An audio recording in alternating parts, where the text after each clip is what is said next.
Hello guys, HKS online classes में एक बार फिर से आप लोगों का स्वागत करते हैं।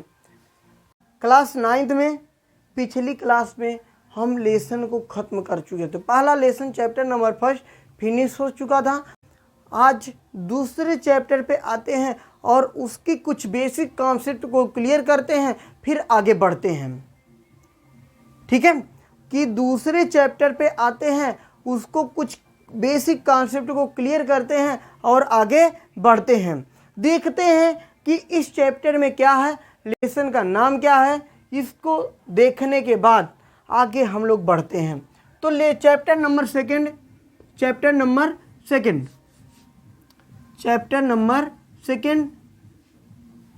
क्या हमारे आस पास के पदार्थ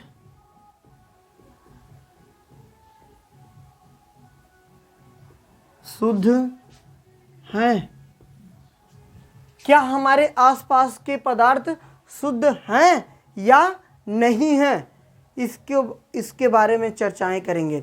अब एक चीज़ आप लोगों को जानकारी के लिए बता दें, ये जो पदार्थ और द्रव्य अगर यहाँ पर लिख देते द्रव्य, क्या ये गलत हो जाता? नहीं, पदार्थ को ही द्रव्य होता है, पदार्थ ही द्रव्य होता है, द्रव्य को ही पदार्थ कहते हैं। लेकिन द्रव और द्रव्य में अंतर होता है। किसमें?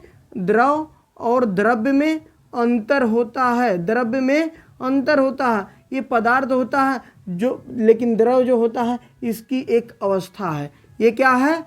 अवस्था है। ये क्या है? पदार्थ है। समझ में आ गई होगी बातें। तो आगे चलते हैं। क्या है? शुद्ध। ठीक है, तो यहाँ पर हम लोग पढ़ेंगे शुद्धता के आधार पे पदार्थ कितने भागों में बटा है। किसके आधार पे? शुद्धता के आधार पे पदार्थ को कितने भागों में बांटा गया है, इसको हम लोग देखेंगे।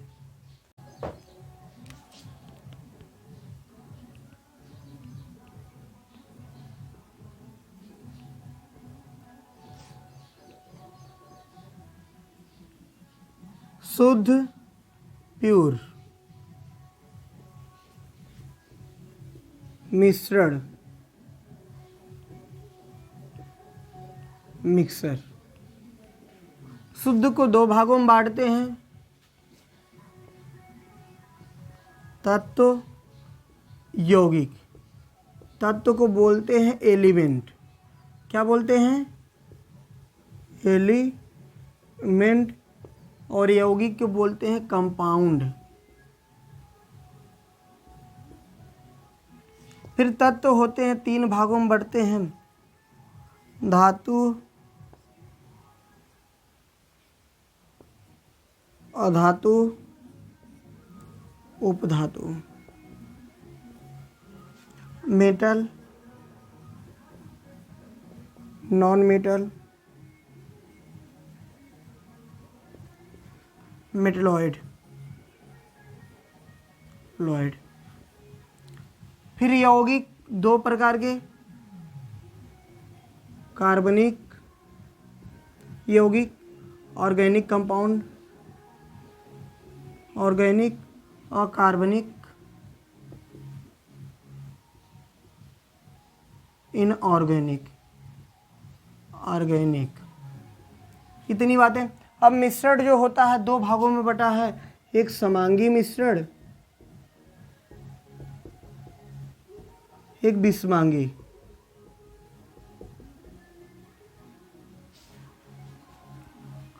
समांगी को बोलते हैं होमोजीनियस। होमोजीनियस। इसको बोलते हैं हेट्रोजीनियस।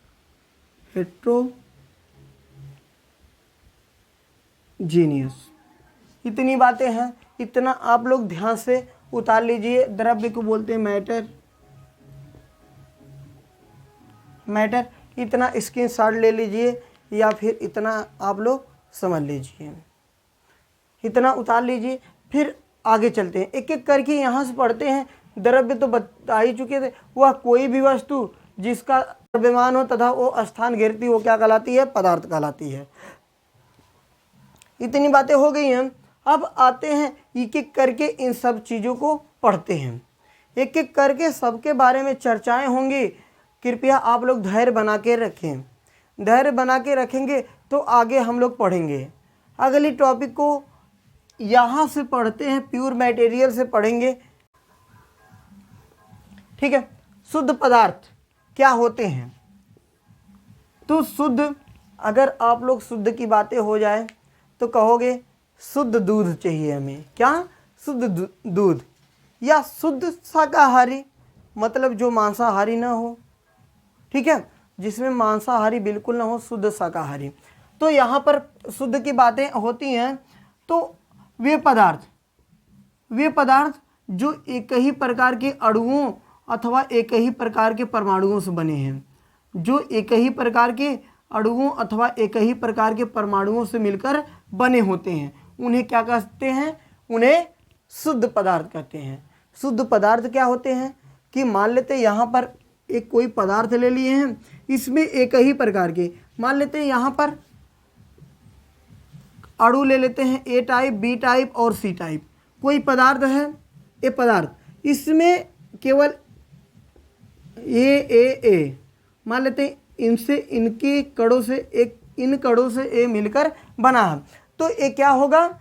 ये शुद्ध होगा, क्योंकि इसमें जो परमाणु अथवा अणु हैं वो किस प्रकार के? ये प्रकार के। अगर हम मान लेते हैं ए हो, बी हो, बी ए, ठीक है, तो ऐसे तो ए क्या हो गया? मिश्रण हो गया, क्योंकि ए और बी दोनों इसमें मिले हैं। ठीक है, समझ में आई बातें कि नहीं? मतलब वे पदार्थ जो एक ही प्रकार के अणुओं अथवा एक ही प्रकार के परमाणुओं से मिलकर बने होते हैं, उन्हें क्या कहते हैं? शुद्ध पदार्थ कहते हैं। शुद्ध पदार्थ कितने भागों में बांटा गया था? तत्व और यौगिक। क्या? तत्व और यौगिक में बांटा गया था। तत्व के बारे में समझते हैं। तो तत्व देखते हैं, तत्व क्या होता है? तत्व बोले तो एलिमेंट। ठीक है, वे शुद्ध पदार्थ, तत्व वे शुद्ध पदार्थ होते हैं जिन्हें भौतिक अथवा रासायनिक विधि द्वारा, भौतिक या रासायनिक विधि द्वारा विभाजित नहीं किया जा सकता।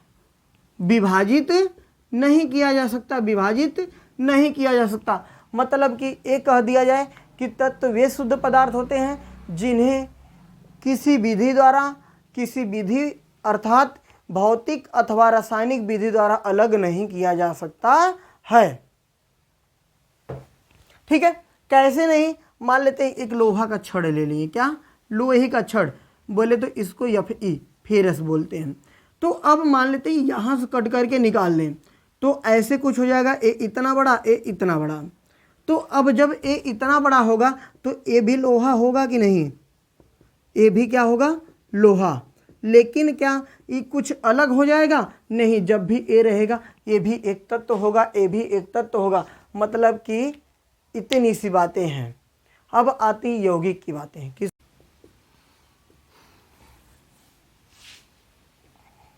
यौगिक, कंपाउंड, दो या दो से अधिक पदार्थों को एक निश्चित अनुपात में, किसमें? एक निश्चित अनुपात में मिलाने पर जो उत्पाद बनता है वही क्या कहलाता है? हमारा यौगिक कहलाता है। बातें कुछ माइंड में नहीं आई होगी। देखिए, एक निश्चित अनुपात में, कि अगर हम कोई यौगिक ले लें, कि जब कोई यौगिक बनता है उसमें जो तत्व होते हैं उनका एक निश्चित अनुपात मिला होता है। कैसे मिला होता है ये भी बता दिया जाए। जैसे H2SO4 क्या है? H2SO4 है, सल्फ्यूरिक अम्ल, ये एक यौगिक है। क्या है? यौगिक है। तो यहाँ पर हाइड्रोजन कितना है? 2 है। और सल्फर कितना है? 1 है। ऑक्सीजन कितना है? 4 है। मतलब हाइड्रोजन, सल्फर और ऑक्सीजन का कितने अनुपात में मिलाया गया है? 2 संबंधे 1 संबंधे 4 के अनुपात में मिलाकर बनाया गया। अगर हम कहते 3 हो जाए, यहाँ 4 हो जाए, यहाँ 5 हो जाए, क्या ये बनेगा? जब H3S4O5, क्या ये सल्फ्यूरिक अम्ल है? नहीं है। मतलब कि कब बनेगा? अगर यहाँ पर एक कह दिया जाए कि 4, 2, 8, मतलब कि H4S2O8 अगर इस अनुपात में मिला है तो क्या ये बनेगा? जी ज़रूर बनेगा, क्योंकि अनुपात जो होता है उसको हम एक दूसरे से कट कर सकते हैं। अगर कटने वाला जब 2 से काटेंगे तो 2 दूना 4, 2 एकम 2, 2 चौको 8, 2 संबंधे 1 संबंधे 4 का अनुपात हुआ कि नहीं? अगर हम जल को ले लें, क्या ले लें? जल को ले लें, तो H2O को ले लें। H2O में हाइड्रोजन 2 है और ऑक्सीजन 1 है। तो अगर हम कह दें यहाँ पर अगर 5 ले लें, यहाँ 3 ले लें, क्या हमारा जल बन पाएगा? H2O बन पाएगा? नहीं बन पाएगा। समझे कि नहीं? अगर इसी प्रकार हम ले लें HNO3 को, किसको ले लें? HNO3 को। HNO3 नाइट्रिक अम्ल होता है। तो H कितना है? 1 है। N कितना? 1 है। ऑक्सीजन कितना है? 3 है। तो क्या 4, 5, 8 अनुपात में मिला दें, क्या नाइट्रिक अम्ल बन पाएगा? नहीं। जब हमेशा इनको किस अनुपात में मिलाया जाए? 1:1:3 रेशियो में H मिलाया जाएगा, तब नाइट्रिक अम्ल बनेगा। समझे कि नहीं बच्चों? कि मतलब H को 1, N को 1, ऑक्सीजन को 3 इस अनुपात में मिलाया जाए तो नाइट्रिक अम्ल बनेगा। समझे कि नहीं? ये सब एग्जाम्पल हो गए। फिर आती है कि तत्व जो होते हैं, क्या तत्व जो होते हैं उनको कितने भागों में बांटा गया है? धातु, अधातु और उपधातु। धातु, धातु को बोलते हैं मेटल, इंग्लिश में क्या? मेटल। मेटल या धातु क्या होते हैं? बिल्कुल समझना ध्यान से इधर कि वे तत्व जो इलेक्ट्रॉन को त्याग कर धनायन बनाते हैं, उन्हें क्या कहते हैं? उन्हें धातु कहते हैं। कुछ बातें माइंड में नहीं आई होगी, ठीक है? तो देखिए, त्यागते क्यों हैं? ये त्यागना क्या है इलेक्ट्रॉन का? मतलब अब हम समझा रहे हैं, बेसिक कॉन्सेप्ट सीखेंगे। तो अगर हम कह दें कि हम कितना भोजन करते हैं? अपने पेट के अनुसार। जितना बड़ा पेट होता है उतना हम भोजन करते हैं, उतना रोटियां खाते हैं। अगर हमारा पेट भर गया, जो बचता है उसको रख देते हैं, उठाकर रखते हैं ना। तो जब रख देते हैं तो वही क्या होता है? वही त्यागना होता है। समझे कि नहीं बात को? मतलब कि अब ये लोग क्या भोजन करेंगे? नहीं, कि भोजन करेंगे तब तो नहीं करेंगे। जब नहीं करेंगे तो मतलब क्या हुआ भोजन का यहाँ? तो आइए बताते हैं। इलेक्ट्रॉन, तो अब देखिए कि धातु जो होते हैं, धातु इलेक्ट्रॉन को क्या करते हैं? त्याग कर धनायन बनाते हैं। तो आखिर त्यागते क्यों हैं? क्यों न ग्रहण क्यों नहीं करते हैं? ये भी बताएंगे। तो अब देखिए, कोई तत्व होता है वो ये सोचता है कि हमारा अष्टक पूरा हो। क्या हो? पूरा हो अष्टक। अष्टक पूरा करने मतलब अष्टक का ये है कि अंतिम कोष में 8 इलेक्ट्रॉन हो। कितने? अंतिम कोष में 8 इलेक्ट्रॉन हो। ये कोष क्या होते हैं कि अब बता दें कि घर में कई लोग हैं तो उनका रूम सेपरेट होता, अलग अलग होता है ना। भैया, बड़े भैया का अलग, छोटे भैया का अलग, ठीक है? तो ऐसे कुछ होता है घर में। तो अब देखते हैं कि जो परमाणु होते हैं, परमाणु संरचना में कुछ ऐसे होता है, ऐसे बनाया जाता है, पढ़ेंगे हम लोग। ये नाभिक होता है, न्यूक्लियस, ये K, L, M और बाहर N होता है कि ये छोटा भाई, उससे बड़ा सबसे बड़ा भाई है, ठीक है? तो अब किस अनुसार से रखेंगे? किस नियम के अनुसार रखेंगे? एक बोरबरी नियम है। क्या? बोरबरी का नियम है, उसके अनुसार हम इलेक्ट्रॉन को कक्षा में रखते हैं। जो KLMN थे ना, वही कक्षक थे। तो अब देखिए किस अनुसार रखते हैं? 2n² के अनुसार। जो n है वो कक्षक है KLMN। अगर n की वैल्यू 1 रखते हैं, 2 × 1² बराबर 2 होगा। 2 × 2², 2 दूनी 4 दूनी 8 होगा। 3 रखते हैं, 3 3 के 9, दोनों 18 होगा। 4 रखते हैं तो 32 होगा। तो पहले कक्षक में K, L, M और N में, K में 2 इलेक्ट्रॉन, L में 8, M में 18, N में 32 इलेक्ट्रॉन होते हैं। ऐसे भरते हैं। तो कोई भी तत्व सोचता हमारा अष्टक क्या हो? पूरा हो जाए, अंतिम कक्ष में 8 इलेक्ट्रॉन हो जाएं। तो अब देखिए कि इसी पर ये चर्चाएं हैं। तो अब देखिए यहाँ पर कि अगर सोडियम की बातें हो जाए, सोडियम, अब एक चीज़ और बता दें यहाँ पर कि इलेक्ट्रॉन जितने होंगे उतने प्रोटॉन होंगे, उतना ही जेड होगा, परमाणु क्रमांक होगा। तो सोडियम जो होता है, सोडियम का परमाणु क्रमांक जो होता है वो कितना होता है? 11। 11 को पहले में 2, दूसरे में 8, तीसरे में 1, 2 8 10 1 11, तो 1 इलेक्ट्रॉन बच गया ना। तो अब एक क्या करेंगे? उठाकर बाहर फेंक देंगे। जब बाहर फेंकेंगे इनके ऊपर Na पॉजिटिव होगा, क्योंकि एक क्या किए? इलेक्ट्रॉन दिए हैं। कभी तो वो मान लेते हैं इनके ऊपर एक क्या धनायन है, एक अधिक है तभी त्याग दिए हैं, तो Na पॉजिटिव बना लिए। जैसे इसी प्रकार Mg है, Mg का होता है 12, 2 8 2, तो 2 क्या करेंगे? फेंक देंगे बाहर, तो इनके ऊपर +2 हो जाएंगे। Al की बातें होती हैं, Al 13 होता है, 2 8 3, 3 ए बाहर फेंक देंगे, Al +3 हो जाएगा। समझे कि नहीं? इतनी बातें आगे के लिए नियम बताना पड़ेगा। फिलहाल अब इतनी बातें हो गई, अब अधातु की बातें हो जाती हैं।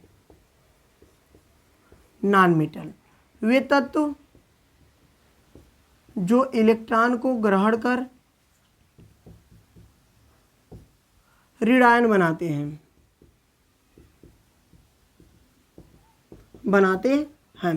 मान लेते अगर आपको पैसे की ज़रूरत है, किसी से उधार मांग लेते हो, तो ऋणायन हुआ कि नहीं, ऋण आवेश हुआ कि नहीं, तो वही बात है। तो अब इलेक्ट्रॉन को ग्रहण क्यों करते हैं, ठीक है, ये भी बता दिया जाए। जैसे ऑक्सीजन, परमाणु क्रमांक 8, 2 6, 8 पूरा करने के लिए इनको कितनी की आवश्यकता? 2 की, तो 2 एक क्या करेंगे? उधार लेंगे। जब 2 उधार लेंगे तो -2 हो जाएगा, ठीक है। और नाइट्रोजन 7 होता है, 2 5 होता है, तो यहाँ पर 3 लेंगे, यानी कि कितनी होगी? 3। फिर आती है बातें कि सल्फर 16 होता है, 2 8 6, ये भी 2 लेगा, यस के ऊपर -2 हो गया, ठीक है। तो क्लोरीन को ले लेते हैं, क्लोरीन का 17, 2 8 7, ये भी 1 लेगा, तो जब लेगा तो इनके ऊपर -1 हो जाएंगे। इतनी बातें समझ में आई कि नहीं? जब समझ में आ गई हो तो आगे हम लोग चलते हैं। कहाँ पर आगे बढ़ते हैं? आगे कुछ और सीखते हैं कि उपधातु क्या होते हैं।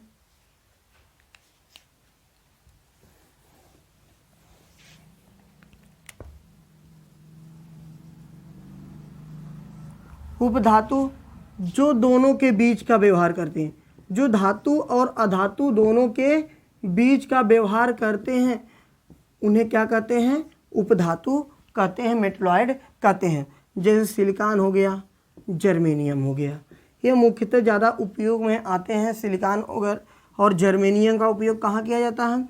कि जैसे मेमोरी चिप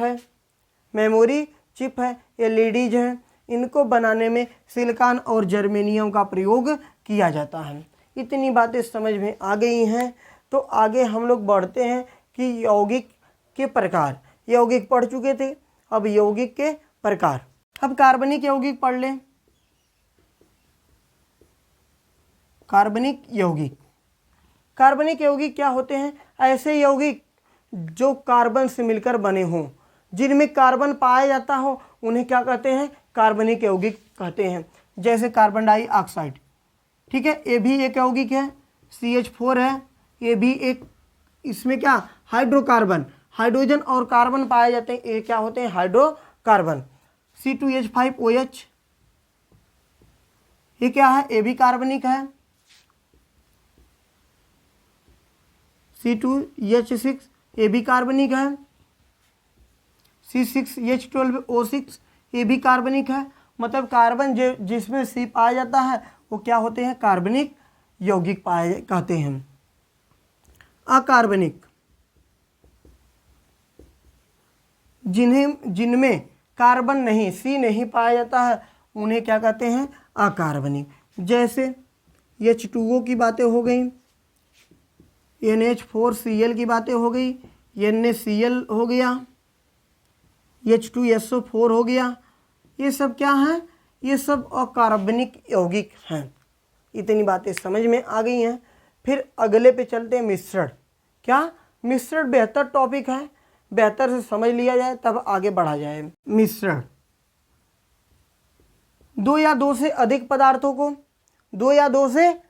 पदार्थों को किसी भी अनुपात में मिला दें तो किसका निर्माण होता है? मिश्रण का निर्माण होता है।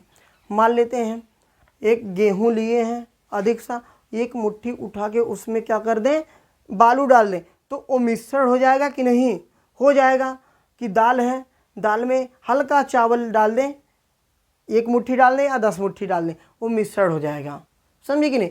मतलब कि कोई पदार्थ है, उसमें दूसरे पदार्थ की कोई भी मात्रा हो, चाहे कम हो या अधिक हो, कोई भी उसमें मिला देंगे, वो क्या बन जाएगा? मिश्रण बन जाएगा। आइए देखते हैं कि मिश्रण में कि अधिक पदार्थ, दो या दो से अधिक पदार्थों को किसी भी अनुपात में मिला दिया जाए, किसमें? किसी भी अनुपात में मिला दिया जाए तो वो क्या बनता है? मिश्रण बनता है। अब आती मिश्रण 2 प्रकार के होते हैं, समांगी और विषमांगी। समांगी के बारे में पढ़ते हैं। अगर कोई मिश्रण है, अगर उसमें जो अवयव मिले हैं, जो भी पदार्थ उसमें मिले हैं, उसके गुण, संगठन, संरचना अगर एक ही प्रकार के हैं, एक जैसे हैं या समान हैं, तो उन्हें क्या कहते हैं? उन्हें समांगी मिश्रण कहते हैं। जब समांगी मिश्रण की एक खासियत होती है, जब ये मिश्रण बनता है तो इसमें अलग अलग उनको हम नहीं देख सकते कि ये दूध है, ये पानी है, ये समांगी मिश्रण नहीं देख पाएंगे। ठीक है, तो अब देखते समांगी मिश्रण होता क्या है। देखते हैं कि नमक और पानी का मिश्रण ले लें, या फिर चीनी व पानी का मिश्रण ले लें, चीनी पानी का मिश्रण, ये भी क्या होगा? एक समांगी मिश्रण होगा। नमक पानी जब आपस में मिलते हैं, क्या हम पहचान पाते हैं नमक ये है? मतलब एक दूसरे में क्या हो जाते हैं? घुल जाते हैं। फिर आती है विषमांगी मिश्रण की बातें। किसकी? विषमांगी मिश्रण की बातें। जिस मिश्रण के प्रत्येक भाग का गुण अलग होता है, या यूं कह सकते हैं कि जिस मिश्रण के प्रत्येक अवयव का गुण क्या होता है? भिन्न होता है, उन्हें क्या कहते हैं? उन्हें विषमांगी मिश्रण कहते हैं। जैसे कह दें, जैसे चीनी बालू का मिश्रण, चीनी और बालू मिलाएंगे तो इनको अलग अलग, मतलब हम अलग अलग देखते हैं। लोहे रेत का मिश्रण, पानी बालू का मिश्रण, मतलब कि इसी प्रकार कई चीज़ ले लेते हैं। या यूँ ले लें दाल व चावल का मिश्रण, दाल व चावल मिलाएंगे तब भी वो क्या होगा? मिश्रण बनेगा। वीडियो लंबी हो रही है, इसलिए इस क्लास में इतना ही। बाकी चर्चाएं अगले वीडियो में होगी। अगर वीडियो अच्छी लगी हो तो अधिक से अधिक शेयर करें, सब्सक्राइब करें और बेल आइकन को दबाएं, और जो भी करना हो करिए, लेकिन अच्छे से आप लोग पढ़िए। क्या करिए? अच्छे से पढ़िए। अधिक से अधिक लोगों में वीडियो शेयर कर दीजिए, ताकि क्या हो कि ये सब जो हैं बेसिक कॉन्सेप्ट सभी का क्या हो? बेहतर से बेहतर हो जाए। बस आज के लिए इतना ही। बाकी अगली क्लास में फिर मुलाकात होगी। तब तक के लिए धन्यवाद। अपना ख्याल रखिए।